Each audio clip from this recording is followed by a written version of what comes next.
Muy bien, pues entonces esta es la parte de lógica, que ya les dije que voy a estarles combinando un poco la parte de conjuntos y la parte de lógica. Lo que quiero hacer en esta parte de lógica es darles un panorama general de las dos teorías de lógica simbólica clásicas, que es la lógica proposicional y la lógica de predicados. No va a ser un curso en donde nos vamos a meter en los detallitos de fórmula por fórmula, estar demostrando cosas. Si les interesa eso, pues pueden ver mis cursos que también estoy dando en la licenciatura de Lógica 1 y Lógica 2. Pero aquí lo que yo quiero es darles una idea, digamos, un poco más metalógica de qué es lo que está pasando, de cuáles son los conceptos importantes y qué es lo que se hace en una lógica, cuando uno desarrolla una teoría de lógica simbólica. Después, desde luego que hay muchas otras teorías, hay lógica modal, hay lógica intuicionista, hay todo tipo de lógicas, pero yo me voy a concentrar en dos. Y la razón por la que les voy a estar cambiando entre lógica y teoría de conjuntos es que para cuando lleguemos a la lógica de predicados, yo tenga las herramientas suficientes de conjuntos para poder darles bien la definición de verdad de Tarski, que me parece un tema importante, que todo mundo debe de saber cómo se define bien y tiene que tener las herramientas. Entonces vamos a empezar con la lógica proposicional, esa está mucho más fácil y los conceptos son exactamente iguales. Entonces déjenme primero darles un esquema de qué es lo que uno hace cuando uno quiere desarrollar una teoría lógica. Una teoría lógica en un lenguaje formal. Entonces lo primero que yo tengo que hacer es definir el lenguaje formal. Ahorita vemos cómo se define un lenguaje formal. Pero bueno, básicamente voy a tener que dar el conjunto de símbolos y las reglas de formación. Ya que tengo el lenguaje formal, cada teoría lógica tiene un lenguaje formal distinto, dependiendo de qué cosas quiero rescatar. Entonces, vamos a suponer que tenemos a mi lenguaje formal, le voy a llamar L. Es el lenguaje. Una vez que tengo definido ese lenguaje para la lógica que yo quiero desarrollar, entonces yo voy a hacer dos distintas cosas para tener la lógica completa. Entonces, una de esas se llama la semántica, un análisis semántico, y la otra es la sintaxis, un análisis sintáctico. Las dos tienen el mismo lenguaje, es la misma lógica de alguna manera, pero son distintas maneras de estudiarla. Cuando yo hago un análisis semántico, lo primero que yo voy a hacer es definir a los mundos posibles. No les vamos a llamar mundos posibles, pero son como mundos posibles. Se llaman L-interpretaciones.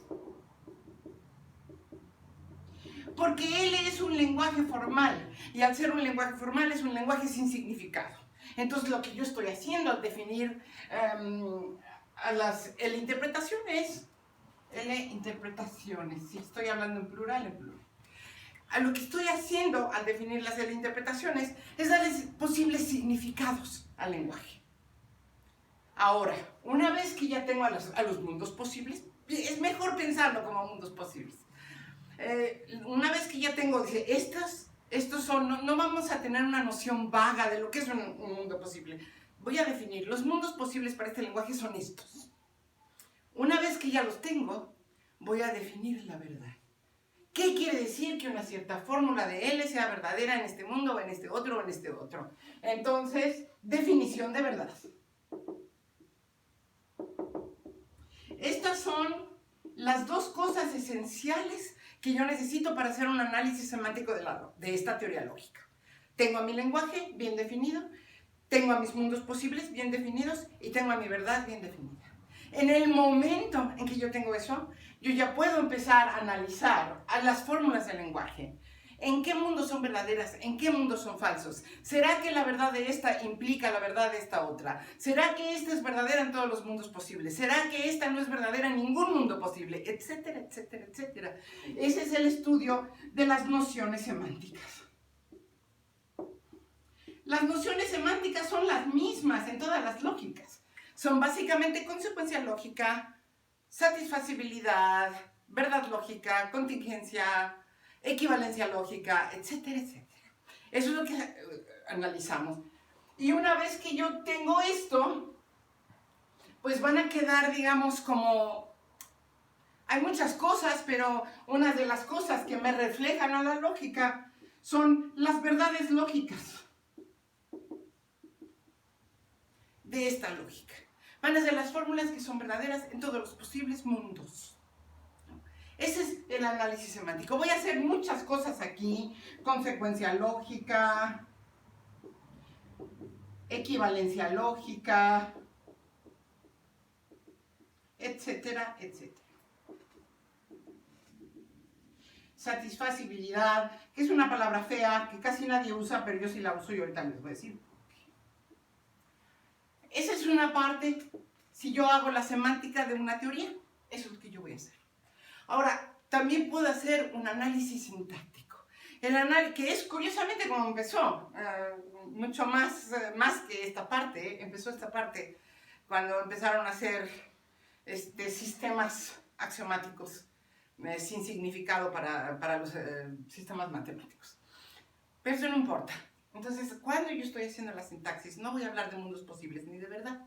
Voy a escoger ciertas fórmulas de L a las que les voy a llamar axiomas y voy a definir qué quiere decir demostrar. O sea, voy a crear lo que se llama una teoría formal.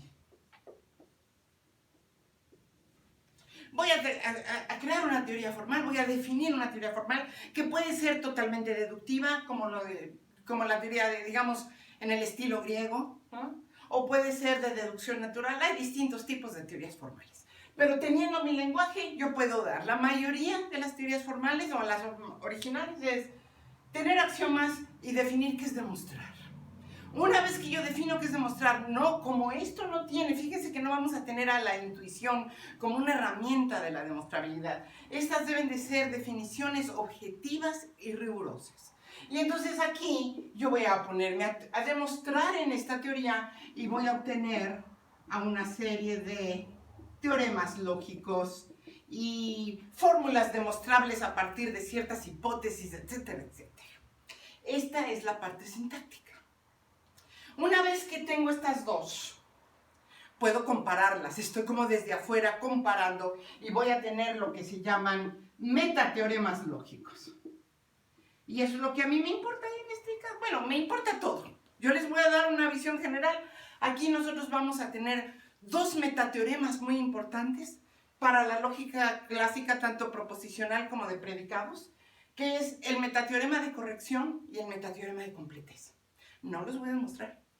Les voy a dar una idea de cómo se muestra, pero digo, en un trimestre yo lo que quiero es que tengan una visión panorámica de lo que se hace cuando uno desarrolla una teoría. Entonces, esto es lo que vamos a hacer. Incluso hay metateoremas famosos, como el metateorema de la deducción, que nadie le dice metateorema. Soy yo la única que les digo metateoremas, pero yo quiero hacer la diferencia entre teoremas de una teoría formal y metateoremas, que son enunciados en el metalenguaje, que es el español, acerca de esta teoría. Y todo esto se va a aclarar un poco más. Y hay teoremas famosos como el teorema de la deducción, por ejemplo, que tiene una versión semántica y una versión sintáctica. Y la gente las da indistintamente, pero son dos cosas distintas. Aquí vamos a ver, hay una noción que denotamos así, que es demostrabilidad, y aquí hay una noción que denotamos así, que es consecuencia lógica. Y lo que nosotros vamos a demostrar en los metateoremas es que estas dos nociones coinciden. Son conceptualmente distintas, pero extensionalmente son lo mismo. Si algo es demostrable a partir de un conjunto, entonces es consecuencia lógica de un conjunto. Entonces, esto yo se los voy a dar dos veces, entonces va a ser más o menos rápido. Voy a darles todo esto para la lógica proposicional y lo mismo para la lógica de predicados. Para la lógica de predicados, en esta parte de la definición de verdad, es cuando yo voy a necesitar todo lo que les estoy dando de conjuntos, no todo, algunas cosas, pero no les va a molestar saber un poco más de teoría de conjuntos para poderles dar la definición de verdad de Tarski. Pero ahorita que estamos en la lógica proposicional, puedo empezar a hacer esto. Entonces, ¿qué es lo que voy a empezar? En las primeras 2 semanas voy a darles el desarrollo semántico de la lógica proposicional, luego el desarrollo sintáctico de los metateoremas, y luego hacemos lo mismo para la lógica de predicados, ¿ok? Entonces, esta es la idea de lo que vamos a tener.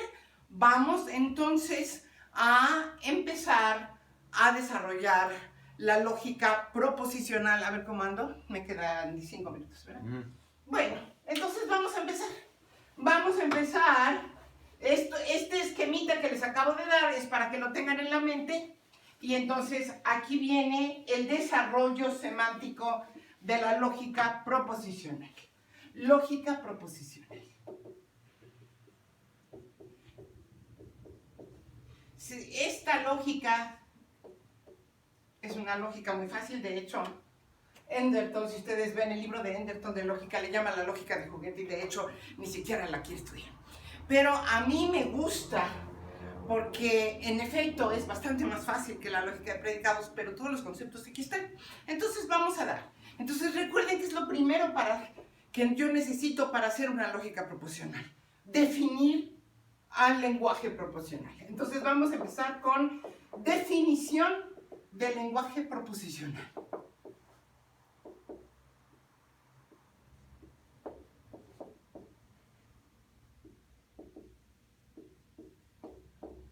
Le voy a llamar L al lenguaje proposicional.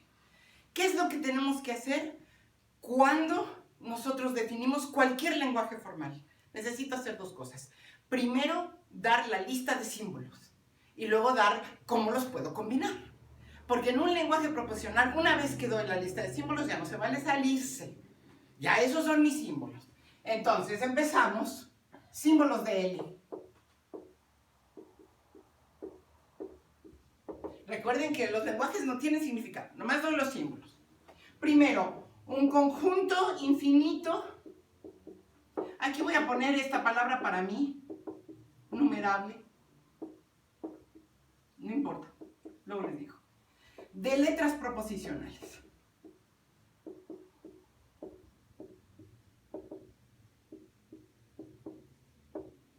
Que les voy a llamar P1, P2, PN. Y a lo mejor si quieren le voy a poner PQR. Sí, les voy a poner PQR, nada más para no tener que tener. No importa. Esto quiere decir una letra para cada número natural, P1, P2, P3, P1 millón, P10 millones, y luego también agrego PQR, las puedo poner al principio, eso no importa. Tengo infinitas letras, eso es lo importante. Segundo, conectivos proposicionales. Los conectivos proposicionales son la negación, la conjunción, la disyunción, el condicional, el bicondicional. C, paréntesis.